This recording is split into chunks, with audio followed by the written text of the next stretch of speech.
ಇದ್ರಿಂದ ಇವರಿಬ್ರು ಸ್ನೇಹಿತರಾಗೋಕ್ಕೂ ಮುಂಚೆನೆ ದ್ವೇಷಗಳಾಗ್ತಾರೆ. ಸಖಿ, ನಾವು ಈಗ ಒಳ್ಳೆ ಸ್ನೇಹಿತರಾಗಿದ್ದೀವಲ್ಲ, ಹಾಗಾಗಿ ನಿಮಗ್ ನಾನು ನನ್ನ ವಿಶೇಷ ಮಸಾಲೆ ತೋರಿಸ್ತೀನಿ. ಈಗ ಅದು ನಿಮ್ಮ ಬಳಿ ಇದೆಯೇ? ಹಾ, ಇಲ್ಲಿ ನೋಡಿ. ಅದನ್ನ ನಮ್ ಜೊತೆನೆ ಇಟ್ಕೊಂಡಿರ್ತೀನಿ, ಎಲ್ಲಾದ್ರೂ ಹೋಗ್ಲಿ. ಹೌದಾ? ಎಲ್ಲಿ ತೋರಿಸಿ ನೋಡೋಣ.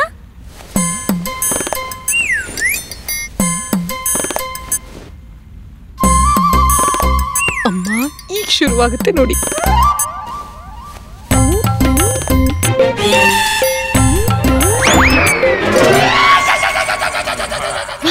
ಸಖಿ, ಈ ಪದಾರ್ಥ ಅಂತೂ ಎಷ್ಟು ಘಮ ಘಮ ಅಂತ ಇದೆ. ಸಖಿ, ನಾನೀಗ ನಿಮ್ಗೆ ನನ್ನ ವಿಶೇಷ ಮಸಾಲೆ ಪದಾರ್ಥ. ಹೌದಾ? ತೋರಿಸಿ. ಎತ್ಕೊಡಿ. ಕಾಲೆತ್ಕೊಲಿ, ಓಡಿ. ಈ ಬಟ್ಟೆ ಎತ್ಕೊಂಡು ಮೂಗು ಮುಚ್ಕೋ.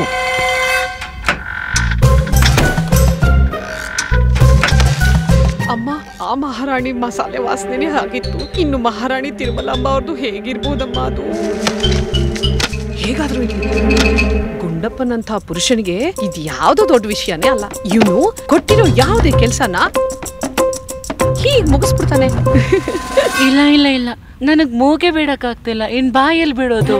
ನೀನು ಪುರುಷ ಕಣೋ, ಪುರುಷ. ಪುರುಷರಿಗೆ ಹಾಗೆಲ್ಲ ವಾಸನೆಯಿಂದ ಏನೂ ಆಗೋದಿಲ್ಲ. ನೀನ್ ಈ ಕೆಲ್ಸನ ಚಿಟಿಕೆ ಹೊಡೆದ್ರಲ್ಲಿ ಮುಗಿಸ್ತೀಯ. ಹೋಗು ಹೋಗು ಹೋಗು.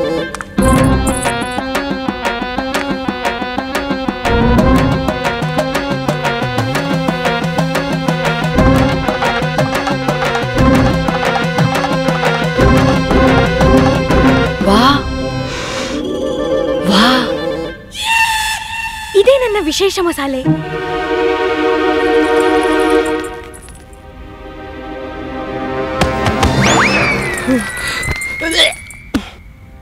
ಅಮ್ಮ, ನಾವು ಗುಂಡಪ್ಪನ ಅಲ್ಲೇ ಬಿಟ್ಟು ಬಂದಿದೀವಿ. ಅಯ್ಯೋ, ಅವ್ನ್ ಕರ್ಕೊಂಡ್ ಬರೋಣ ಬಾ ಅಮ್ಮ. ಬಾಬಾ.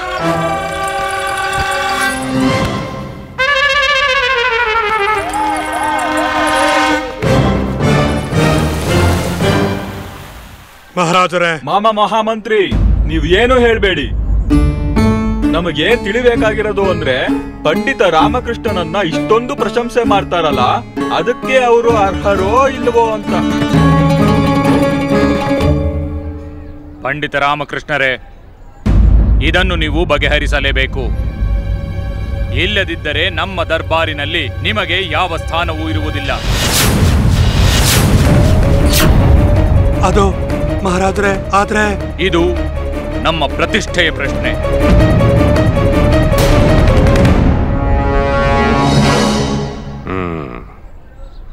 ಇದಕ್ಕೆ ಹೇಳ್ತಾರೆ ಒಂದೇ ಬಾಣದಲ್ಲಿ ಎರಡು ಹಕ್ಕಿ ಹೊಡೆಯೋದು ಅಂತ. ಸಮಸ್ಯೆನ ಬಗೆಹರಿಸಿದ್ರೆ ಗಜಪತಿ ಅವನನ್ನು ಕರ್ಕೊಂಡು ಹೋಗ್ತಾರೆ, ಇಲ್ಲ ಅಂದ್ರೆ ಮಹಾರಾಜರೇ ಅವನನ್ನು ಆಚೆಗೆ ಹಾಕ್ತಾರೆ. ರಾಮ, ನೀನೇನೋ ಮಾಡ್ಬೇಕು ಅನ್ಕೊಳ್ತಾ ಇದೀಯ, ಅದು ಏನೋ ಆಗ್ತಾ ಇದೆ.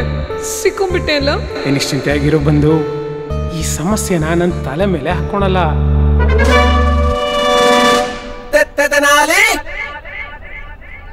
ಹಾ ಹಾ ಮಹೋದಯ್, ನೀವ್ ಹೇಳಿದ್ರಿ ಎಲ್ಲ ಈ ದೇವಸ್ಥಾನದಲ್ಲೇ ನಡೆದಿದ್ದ? ಹೌದು. ಆ ಚೀಲನ ನನ್ನ ಕೈಯಿಂದ ಅವ್ರು ಇಲ್ಲಿಂದನೇ ತಗೊಂಡಿದ್ದು. ಯಾವಾಗ ನಾವೆಲ್ಲ ಇಲ್ಲಿ ಸೇರಿದ್ವೋ, ನನ್ನ ಮಗಳು ಮದುವೆಗೆ ಅಂತ ಸಂಗ್ರಹಿಸಿರೋ ಹಣ ಅದು. ಅದನ್ನ ಸುರಕ್ಷಿತವಾಗಿಡಿ ಅಂತ ಇವ್ರ ಸಹಾಯ ಕೇಳ್ದೆ, ಆದ್ರೆ ಇವರು ಅದನ್ನೇ ಕಿತ್ಕೊಂಡು ಹೋದ್ರು. ಹಾ, ನನ್ಗೆ ಅರ್ಥ ಆಯ್ತು. ಆದ್ರೆ ನಾನ್ ಮತ್ತೆ ಕೇಳ್ತೀನಿ, ಎಲ್ಲಾನು ಇದೇ ದೇವಸ್ಥಾನದಲ್ಲೇನ ಆಗಿದ್ದು? ಹೌದು, ಇಲ್ಲೇ ಆಗಿರೋದು. ಅಯ್ಯ ಪಂಡಿತ ರಾಮಕೃಷ್ಣ, ಅವ್ರು ಆಗ್ಲಿಂದ ಹೇಳ್ತಿದ್ದಾರೆ ಎಲ್ಲ ನಡೆದದ್ದು ದೇವಸ್ಥಾನದಲ್ಲೇ ಅಂತ. ಏನ್ ಅದನ್ನ ತಾಮ್ರ ಪತ್ರದ ಮೇಲೆ ಬರ್ಕೊಡ್ಬೇಕಾ? ಶಾಂತವಾಗಿರಿ ಗುರುಗಳೇ, ಶಾಂತವಾಗಿರಿ. ಸರಿ ಆಯ್ತು, ಹೇಳೋದು ಏನ್ ಹೇಳ್ತೀವಿ ಹೇಳು. ಹಾ, ಇದೆಲ್ಲ ಸತ್ಯನ ಮಹೋದಯ? ನಿಜವಾಗ್ಲೂ ಸತ್ಯನೇ. ನಿಮ್ಗೆ ಸಂಪೂರ್ಣ ವಿಶ್ವಾಸ ಇದೆಯಾ? ಈ ದೇವಸ್ಥಾನದಲ್ಲೇ ಈ ಶಿವನ್ ಮುಂದೆನೆ ಆಗಿದ್ದು.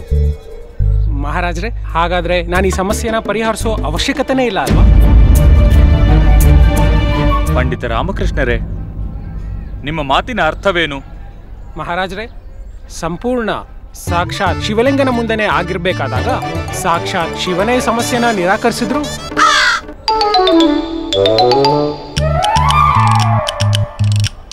ಈಗ ಅವರೇ ಪ್ರತ್ಯಕ್ಷದರ್ಶಿ ಆಗಿರ್ಬೇಕಾದ್ರೆ ಅವರೇ ಸಾಕ್ಷಿ ಹೇಳ್ತಾರೆ.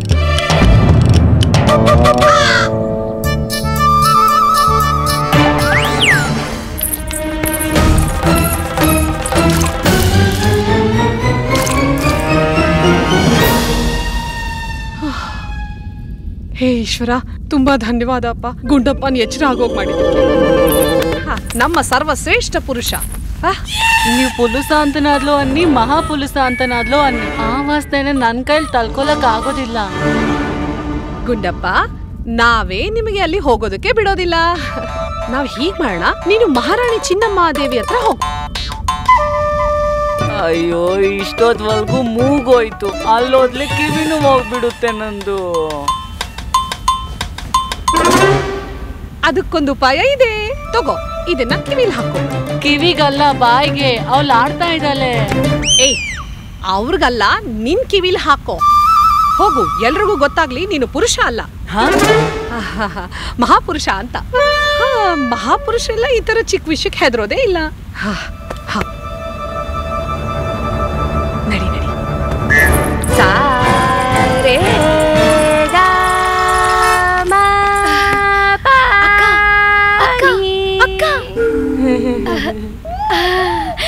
ಇದು ಪ್ರೇಮ ಸ್ವರ. ಇನ್ನು ಒಳಗಡೆಯಿಂದ ಬರ್ಬೇಕು. ಎಷ್ಟು ಒಳಗಡೆಯಿಂದ ಅಂದ್ರೆ ಅಲ್ಲಿ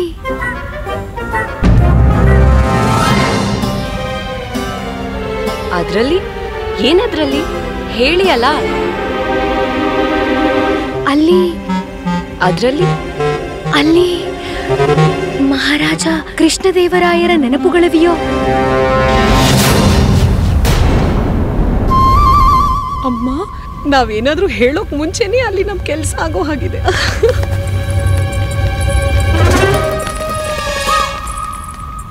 ಆದ್ರೆ ಅವರು ನಿಮ್ಮ ಮನಸ್ಸಿನ ಆಳದಲ್ಲಿ ಯಾಕಿದ್ದಾರೆ? ಆದರೆ ಪಂಡಿತ ರಾಮಕೃಷ್ಣರೇ, ಇದು ಹೇಗೆ ಸಾಧ್ಯ? ಆ ದೇವರು ಹೇಗೆ ಸಾಕ್ಷಿ ಹೇಳ್ತಾರೆ? ಮಾವ ಮಹಾಮಂತ್ರಿ, ನನಗನ್ನಿಸ್ತಾ ಇದೆ ನೀವು ಸರಿಯಾಗೇ ಹೇಳಿದ್ದು ಅಂತ. ತಥಾಚಾರ್ಯರು ನಮ್ಗೆ ಸುಳ್ಳು ಹೇಳೋ ಪ್ರಯತ್ನ ಮಾಡಿದ್ರು ಅನ್ಸುತ್ತೆ. ಈ ಪಂಡಿತ್ ರಾಮಕೃಷ್ಣರಂತೂ ಎಷ್ಟು ಮೂರ್ಖತನದಿಂದ ಮಾತಾಡ್ತಾ ಇದ್ದಾರೆ. ಪಂಡಿತ ರಾಮಕೃಷ್ಣರೇ, ನೀವಿದೇನು ಹೇಳುತ್ತಿದ್ದೀರಿ? ಇದು ಸಂಭವಿಸಲು ಹೇಗೆ ಸಾಧ್ಯ? ನಾವು ಅದನ್ನೇ ಹೇಳುತ್ತಿದ್ದೇವೆ ಮಹಾರಾಜರೇ, ಇದು ಸಂಭವಿಸೋದಕ್ಕೆ ಸಾಧ್ಯವೇ ಇಲ್ಲ. ಮಹಾರಾಜರೇ, ಗೋಸ್ವಾಮಿ ತುಳಸಿದಾಸೆ ಹೇಳಿದ್ರು ಅಂತ ಸಾಕ್ಷಾತ್ ಶಿವನೇ ನಂದಿನ ಭೂಮಿಗೆ ಕಳಿಸಿ ಒಂದು ಹತ್ಯೆಗೆ ಸಾಕ್ಷಿ ಆಗೋ ಹಾಗೆ ಮಾಡಿದ್ದಾರೆ. ಅಂದ್ಮೇಲೆ ಈ ಸಮಸ್ಯೆನ ಬಗೆಹರಿಸೋದಕ್ಕೆ ಸಾಕ್ಷಿ ಹೇಳಲ್ವೇ? ಗೋಸ್ವಾಮಿ ತುಳಸಿದಾಸರು ಪರಮ ಭಕ್ತರು, ಅವರಿಗೆ ಚಮತ್ಕಾರಗಳೆಲ್ಲ ಸಾಮಾನ್ಯ ರಾಮಕೃಷ್ಣ. ಹಾ, ನೀವು ಕೂಡ ಶಿವನ ಮಹಾಭಕ್ತರಲ್ವೇ? ಹೌದು, ಖಂಡಿತವಾಗಿ, ಅನುಮಾನವೇ ಇಲ್ಲ. ನಮ್ಮದು ನೇರ ಸಂಪರ್ಕ. ಇದಂತೂ ಎಲ್ರಿಗೂ ಗೊತ್ತಿದೆ. ಆದ್ರಿಂದ ಗುರುವೆ, ಶಿವನೇ ಬಂದು ಸಾಕ್ಷಿ ಹೇಳೋದಕ್ಕೆ ನೀವೇ ಕರಿಬೇಕು. ನಾವು ಹೇಗೆ ಕರೆಯುವ? ನೀವೇ ಹೇಳಿದ್ರಲ್ಲ, ಶಿವನ್ ಜೊತೆ ನಿಮ್ಗೆ ನೇರ ಸಂಪರ್ಕ ಇದೆ ಅಂತ. ಹೌದು ಹೌದು, ಖಂಡಿತವಾಗೂ ಇದೆ, ಯಾಕಿಲ್ಲ? ಹಾಗಾದ್ರೆ ನೀವೇ ಕರಿಬೇಕಲ್ಲ ಅವನ್ನ. ಆಗ ಖಚಿತವಾಗತ್ತೆ. ಕಾಶಿಯಲ್ಲಿ ಗೋಸ್ವಾಮಿ ತುಳಸಿದಾಸ್ ಅವರು ಪರಮ ಭಕ್ತರಾದ್ರೆ, ವಿಜಯನಗರದಲ್ಲಿ ನೀವು ಸ್ವಯಂ ಆಚಾರ್ಯ ತಥಾಚಾರ್ಯರು. ಗುರುಗಳೇ, ನೀವು ಬೀಸಿರೋ ಬಲೆಗೆ ನೀವೇ ಬೀಳೋ ಹಂಗ್ ಕಾಣ್ತಿದೆ.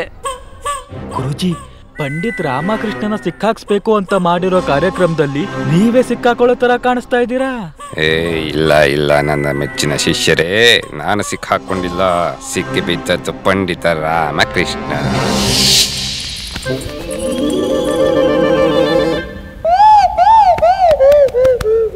ಅಮ್ಮ, ಈ ಜಗನ್ಮೋಹಿನಿ ಅವ್ರು ಹಾಕಿರೋ ಚಕ್ರವ್ಯೂಹದಲ್ಲಿ ಸಿಕ್ಕಾಕೊಂಡ್ಬಿಟ್ರು.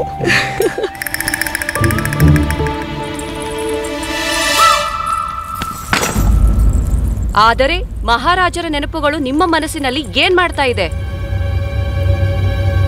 ಈಗ್ಲೇ ಹೇಳಿ. ಅಕ್ಕ, ನನ್ ಮಾತಿನ ಅರ್ಥ ಏನು ಅಂದ್ರೆ, ಏನು ನಿಮ್ಮ ಮಾತಿನ ಅರ್ಥ? ಅದು ಮಹಾರಾಜ ಕೃಷ್ಣದೇವರಾಯರು ಎಷ್ಟು ಪ್ರತಾಪರು ಅಂದ್ರೆ, ಬರೀ ನನ್ನ ಹೃದಯದಲ್ಲೇನು, ಇಡೀ ರಾಜ್ಯದವರ ಹೃದಯದಲ್ಲಿ ಅವರ ನೆನಪುಗಳಿವೆ. ಅವರು ಅಷ್ಟು ಮಹಾನರು.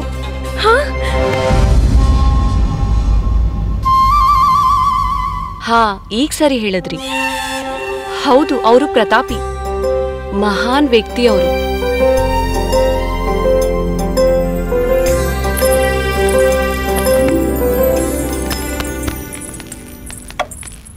ಅಮ್ಮ, ಈ ಜಗನ್ಮೋಹಿನಿ ಅಂತೂ ನಿಜವಾಗ್ಲೂ ಮೋಹಿನಿನೇ. ಮತ್ತೆ ಮಹಾರಾಣಿ ಚಿನ್ನಮ್ಮ ದೇವಿಯವರು ಅವ್ರ ಬಲೆಲೆ ಬಿದ್ದಂಗಾಯ್ತು. ಈಗ ನಾವು ನಮ್ ಶಸ್ತ್ರನ ಯುದ್ಧ ಭೂಮಿಗೆ ಕಳಿಸ್ಲೇಬೇಕು. ಹಾ, ಸರಿಯಾಗಿ ಹೇಳಿದ್ರಿ ಅಮ್ಮ. ನನ್ನ ಹತ್ರ ಯಾವ ಶಸ್ತ್ರಾನೂ ಇಲ್ಲ, ನಾನ್ ಮಾತ್ರ ಇಲ್ಲೋದು. ಶತ್ರುಗಳಿಗೆ ಬುದ್ಧಿ ಕಳಿಸೋ ಸಮಯ ಬಂದಿದೆ ಗುಂಡಪ್ಪ. ಅದು ನಿನ್ನಂಥ ಪುರುಷನೇ ಮಾಡಕ್ ಸಾಧ್ಯ. ನಡಿ ನಡಿ. ಬನ್ನಿ ಅಕ್ಕ, ಇನ್ನು ನಾವು ನಮ್ಮ ಅಭ್ಯಾಸ ಶುರು ಮಾಡೋಣ.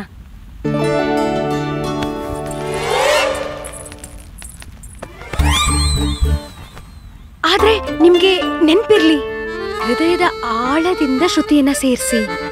ಎಲ್ಲಿ ಮಹಾರಾಜ ಕೃಷ್ಣದೇವರಾಯರ ನೆನಪುಗಳಿವೆಯೋ ಆವಾಗ್ಲೇ ಪ್ರೇಮ ಸ್ವರದ ಶ್ರುತಿ ಸೇರುತ್ತೆ. ನೀವು ನಮ್ ಜೊತೆ ಅಭ್ಯಾಸ ಮಾಡಿ.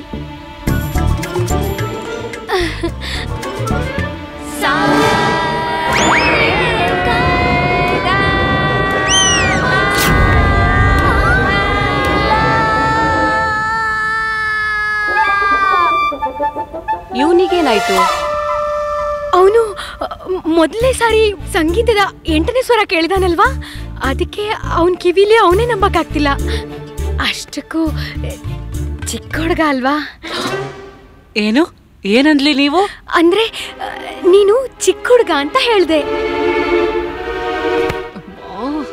ಮುಗೀತು ಕತೆ. ನಮ್ ಶಸ್ತ್ರ ಇನ್ನು ಯಾವ ಉಪಯೋಗಕ್ಕೂ ಬರಲ್ಲ. ಗುಂಡಪ್ಪಂಗ್ ಸಿಟ್ಟು ಬಂದ್ರೆ ಏನ್ ಮಾಡೋದು? ಮುದ್ದು ಪುಟಾಣಿ ಬಾಲಕ. ಅಮ್ಮ, ಇವನ್ ಮತ್ತೆ ಕಳ್ಸಕ್ ಸಾಧ್ಯನೇ ಇಲ್ಲ.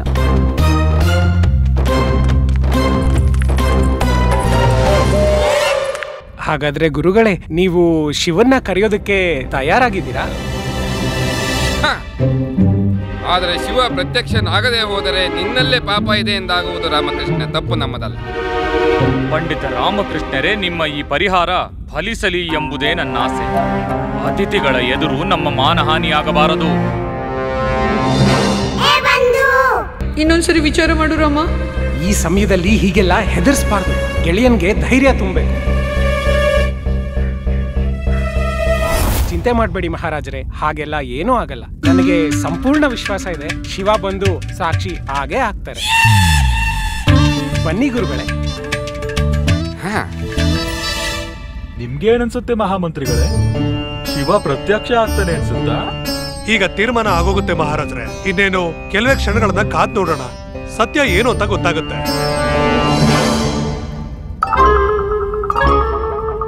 ಶಿವ ಪ್ರತ್ಯಕ್ಷ ಆಗ್ಲಿ ಅಂತ ನೀವು ನಿಮ್ಮ ಪ್ರಾರ್ಥನೆನ ಶುರು ಮಾಡಿ. ಗುರುಗಳು ಪ್ರಾರ್ಥನೆ ಮುಗಿಯೋವರೆಗೂ ನೀವು ಹೋಗಿ ಪೂಜೆಯಲ್ಲಿ ಭಾಗಿಯಾಗಿ ಶಿವನ್ಗೆ ಅಭಿಷೇಕ ಮಾಡಿ. ಆಯ್ತು. ಏಯ್, ಕೈ ಮುಗಿದ್ರೆ. ಓಂ ಶಿವಾಯ ನಮಃ. ಗುರುಜಿ, ಓಂ ನಮಃ ಶಿವಾಯ, ಓಂ ನಮಃ ಶಿವಾಯ ಹೇಳಿ. ಓಂ ನಮಃ ಶಿವಾಯ ಅನ್ನಿ ಗುರುಗಳೇ. ಓಂ ನಮಃ ಶಿವಾಯ.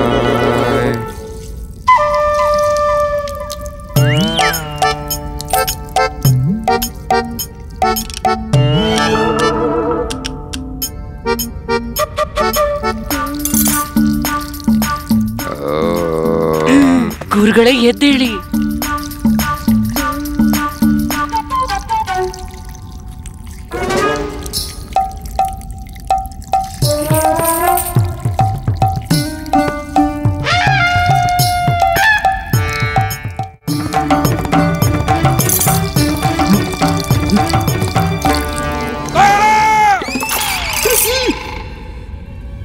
ಏನಾಯ್ತು ಗುರುಗಳೇ?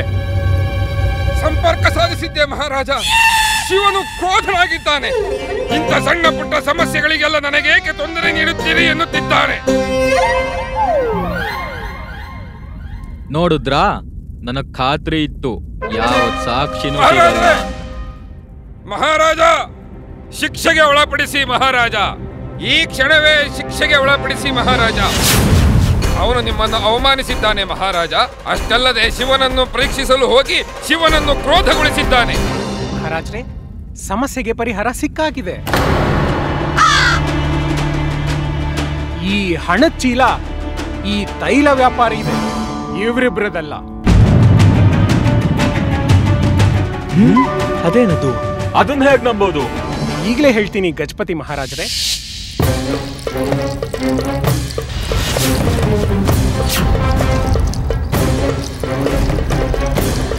ಶಿವನ್ಗೆ ಅಭಿಷೇಕ ಮಾಡಿರೋ ನೀರಲ್ಲಿ ಎಣ್ಣೆ ತೇಲ್ತಾ ಇದೆ.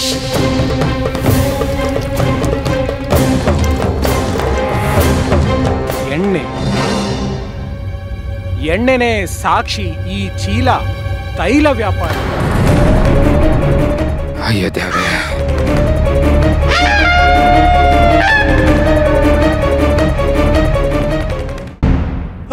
ಮಹಾರಾಜರೇ, ಮಹಾರಾಜರೇ, ನಮ್ಮನ್ನ ಕ್ಷಮಿಸ್ಬಿಡಿ ಮಹಾರಾಜರೇ. ಅರ್ಥ ಆಯ್ತು ಮಹಾರಾಜ್ರೆ. ನೀನು ಕಾರಾಗೃಹಕ್ಕೆ ಹೋಗಿ ಬಣ್ಣ ಹಚ್ಚು, ಮತ್ತೆ ನೀನಲ್ಲಿ ಕೂತ್ಕೊಂಡು ನೀನಿನ್ ಲಂಗೋಟಿನ ಹೊಲ್ಕೋ. ನಮ್ಮಿಂದ ಬಹಳ ದೊಡ್ಡ ತಪ್ಪಾಗೋಗಿದೆ. ಕ್ಷಮಿಸ್ಬಿಡಿ. ಸೈನಿಕ್ರೆ, ಇವ್ರನ್ನ ಹಿಡ್ಕೊಳ್ಳಿ. ಪ್ರತಿಯೊಬ್ಬ ಮನುಷ್ಯನ ಕರ್ಮ ಅವನ ಸಂಪಾದನೆಯಲ್ಲಿ ಛಾಯೆ ಮೂಡಿಸಿ ಹೋಗುತ್ತದೆ. ನೀವು ಸಂಪಾದಿಸಿದ ಈ ಹಣದಲ್ಲಿ ಎಣ್ಣೆಯ ಕಲೆ ಇದೆ. ಪರಿಶ್ರಮ ಎಂದು ನೀರು ಪಾಲಾಗದು, ಯಾವಾಗಲೂ ತೇಲಿ ಮೇಲೆ ಬರುತ್ತದೆ. ಈ ತೈಲಿ ನಿಮ್ಮದು, ಇದನ್ನು ನೀವು ಕೊಂಡೊಯ್ಯಿರಿ. ಧನ್ಯವಾದ.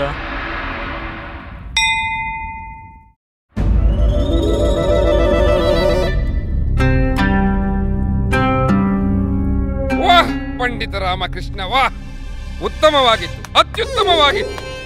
ಎಂಥ ಉಪಾಯ ಹುಡುಕಿದಿರಿ, ಎಂಥ ಬುದ್ಧಿ ಶಕ್ತಿಯಿಂದ ನೀವು ಶಿವನ ಮನದ ಇಚ್ಛೆಯನ್ನ ಗುರುತಿಸಿದಿರಿ.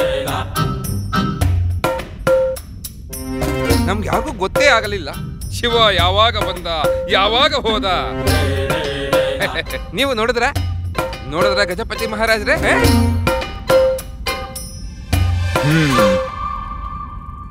ನಿಮಗ್ ತಿಳಿಯೋಕ್ ಸಾಧ್ಯನೂ ಇಲ್ಲ ಗುರುಜಿ.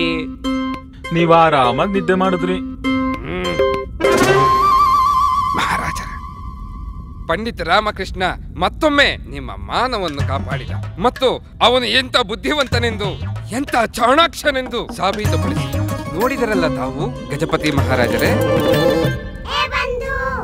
ಇವತ್ತು ತಥಾಚಾರ್ಯರಿಗೆ ಏನಾಗಿದೆ?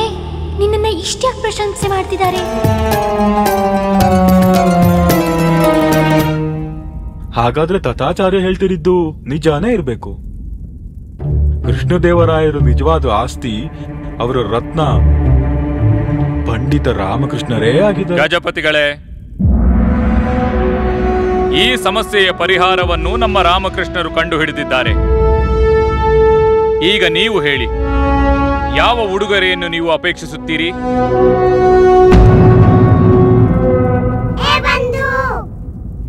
ರಾಮ, ಇಲ್ಲೇನೋ ಅನಿಷ್ಟ ಆಗುತ್ತೆ ಅಂತ ಅನಿಸ್ತಿದೆ. ನನಗೂ ಕೂಡ. ನಾನು ಒಳಗಡೆ ವಾಪಸ್ ಹೋಗಲ್ಲ. ಜಗನ್ಮೋಹಿನಿ ನನ್ಗೆ ಅವಮಾನ ಮಾಡಿದ್ಲು, ನನ್ನ ಮುದ್ದ ಚಿಕ್ಕ ಹುಡುಗ ಅನ್ಬಿಟ್ಲು. ಹಾಗಾದ್ರೆ ಅದನ್ನ ಪರೀಕ್ಷೆ ಮಾಡ್ಬೇಕಲ್ವಾ? ವೀರಪುರುಷ ಮಿತ್ರತ್ವ ಮಾತ್ರ ಅಲ್ಲ, ಶತ್ರುತ್ವವನ್ನು ನಿಭಾಯಿಸ್ತಾನೆ.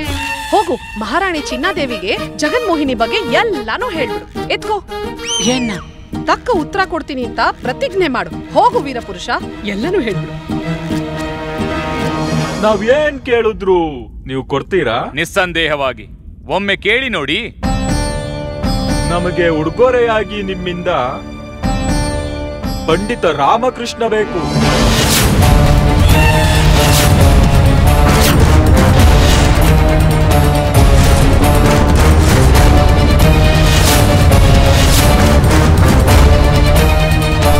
ನಾನ್ ಬಾಲಕ ಅಲ್ಲ. ಜಗನ್ಮೋಹಿನಿ ನಿಮ್ ಸ್ನೇಹಿತೆ ಅಲ್ಲ. ಅವಳು ನಿಮ್ ಸೌತಿ ಆಗೋಕ್ ಬಯಸ್ತಿದ್ದಾಳೆ.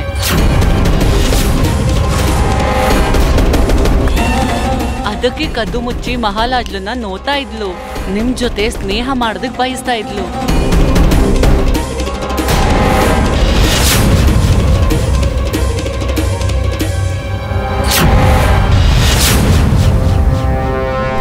ಪಂಡಿತ್ ರಾಮಕೃಷ್ಣ ಬೇಕೆ? ನಮ್ಮೆಲ್ಲರ ಪ್ರಿಯವಾದ ವಿಜಯನಗರ ಸಾಮ್ರಾಜ್ಯದ ಅಮೂಲ್ಯ ರತ್ನ ಬೇಕೆ ನಿಮಗೆ?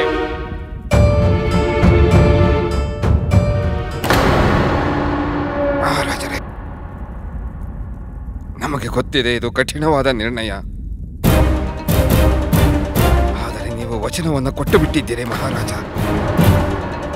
ಹೌದು, ಆದರೆ ನೀವು ಚಿಂತಿಸಬೇಡಿ ಮಹಾರಾಜ, ನಾವಿಲ್ಲಿರುತ್ತೇವಲ್ಲ ನಿಮ್ಮ ಜೊತೆ. ಕಳಿಸಿಬಿಡಿ ಪಂಡಿತ ರಾಮಕೃಷ್ಣನನ್ನು. ರಾಮ ಹೋದ್ರೂ ವಚನ ಭಂಗವಾಗಬಾರದು ಮಹಾರಾಜ. ನಾವು ನಮ್ಮ ರಾಮಕೃಷ್ಣನನ್ನು ಚೆನ್ನಾಗಿ ಬಲ್ಲೆ. ನಿಮ್ಮ ಗೌರವವನ್ನು ಕಾಪಾಡಲು ಸಂತೋಷದಿಂದ ಅವರಾಗಿಯೇ ಹೋಗುತ್ತಾರೆ.